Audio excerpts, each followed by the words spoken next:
Morning. I'm KC. This is Keystone Curiosity, where we talk about all things unique to the state of Pennsylvania. Today's episode is going to be about the Allegheny Reservoir.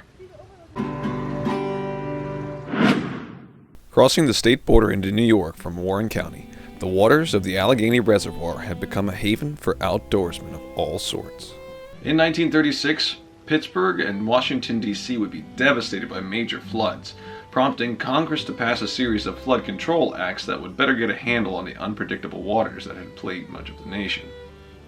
This was a first for the United States, as up until then, flood control had been viewed as a state and regional problem, one for their respective governments to deal with and pay for. The change would see the planning of dozens of dams to be built by the U.S. Army Corps of Engineers over the coming decades. One of the rivers selected for these flood control measures was the Allegheny in western Pennsylvania.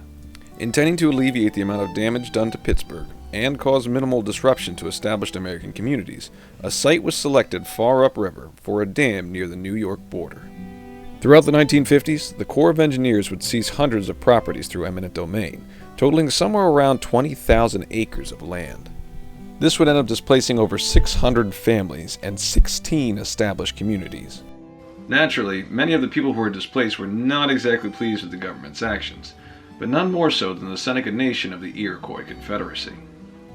Part of the land that was seized included about 10,000 acres that had been ceded to the sovereign Seneca Nation in a treaty signed in 1794 by President George Washington.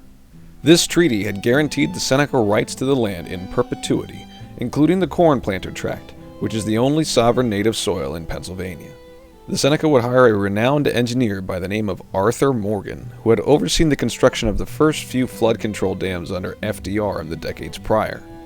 Morgan would outline a plan for construction at a different site further upriver that would have preserved the Seneca's land and still provide the necessary flood control for the Allegheny River. The Seneca would take their case through the federal courts, believing that the signature of America's most iconic founding father, combined with this reasonable alternative, would be more than enough to sway the minds in government. Despite their best efforts, the United States government doesn't exactly have a good track record of listening to the Native Americans, and construction on the dam was completed in 1965. As the waters filled up the valley, the lake it created would cover around 33 square miles, along nearly 100 miles of shoreline. The Kinzua Dam would cost $108 million to construct, and in its primary purpose, it would be successful. In 1972, during Hurricane Agnes alone, the dam is attributed with preventing about $250 million of damages to the Allegheny watershed, though this was not the only benefit to the project. The control of the waters to prevent flooding meant that the inverse could also be true, as the accumulation of water allowed for a degree of drought control as well. Additionally, the dam would be built with a hydroelectric facility that would power much of the surrounding area. And of course, where there are large bodies of water, there will be people to come and enjoy said water. Being a part of the Allegheny National Forest, the Allegheny Reservoir falls under the care of the U.S. Forest Service, who maintain and operate numerous recreational sites all across the area. And in my mind, it's those particular sites that really set this place up as one of my favorite trips here in Pennsylvania. Here, a person can go from boating in the calm quiet of the morning while the fog rises slowly off the water, to hiking the slopes and trails of the forest, warmed by the afternoon sun. With information centers and ranger stations throughout the area, finding information, maps, permits, or even just places to go is as easy as opening the door and walking in.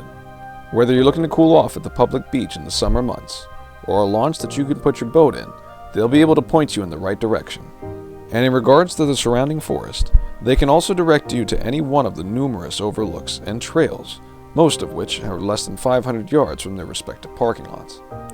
Or even to the dam itself, which also has a visitor center run by the Corps of Engineers, detailing the history and construction, as well as some cool activities outside the building. Now, if all of this sounds like a lot to do for a single day, I would agree with you.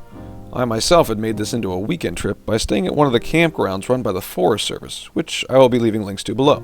RV and tent sites are the most commonly available, but a few of them also offer reasonably priced cabins that, gratefully, have a small heater in them to stave off the October chill. Whether you're looking to warm yourself by the fire after a day on the water, or enjoy a picnic overlooking the changing leaves, the Allegheny Reservoir has opportunities for anyone looking to appreciate the beauty of the natural world. Now, despite the fact that I kind of breezed through it, the history of the Seneca struggle with the loss of their land was far more fascinating than I initially expected it to be. And the more I kept researching, the more I ended up having to actually rewrite this entire script because of it.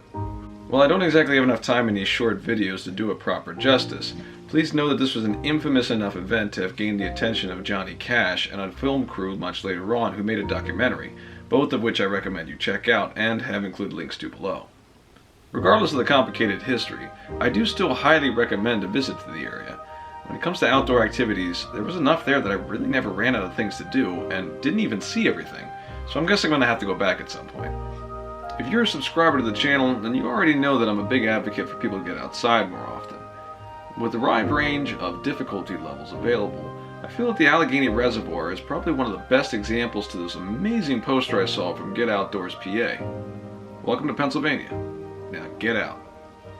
That's going to wrap it up for today's episode. Thank you guys so much for watching. As per the usual, if you have any suggestions of where you'd like to see me go next, please feel free to leave them in the comments below. In the meantime, hit that like and subscribe so that you can receive notifications about anything else near Allegheny Reservoir or all across the state of Pennsylvania itself.